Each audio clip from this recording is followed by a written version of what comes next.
अरे साहब साहब साहब कुछ पैसे दे दो साहब। साहब हिंदी में बोलो, अल्लाह के नाम पे दे दे बाबा, भगवान के नाम पे दे दे बाबा। साहब साहब मैं इंग्लिश में भी बोल सकता हूँ साहब, बस मुझे पैसे दे दीजिए साहब। इंग्लिश में बोल के दिखाओ साहब। Give the name of Allah बाबा, गिव द नेम ऑफ मौला, give the name of Allah बाबा, गिव द नेम ऑफ मौला।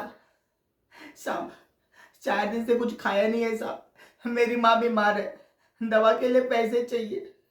लोग ये 1 रुपये 2 रुपये देते हैं। साहब साहब साहब 100 रुपये दो ना मुझे, 100 रुपया साहब, 100 रुपया। मैं कुछ खा भी लूंगा और माँ के लिए कुछ दवा भी ले लूंगा साहब। साहब दे दो ना प्लीज साहब। साहब साहब नाचू साहब, साहब मैं नाच रहा हूँ साहब। साहब भी तो पैसे दे दो साहब। सर साहब साहब दे दो ना पैसे साहब। साहब मैं नाचा ना साहब। साहब साहब साहब मार क्यों रहे हो साहब। साहब कोई काम नहीं देता साहब, सब मारते हैं साहब। साहब हाँ साहब दो साहब।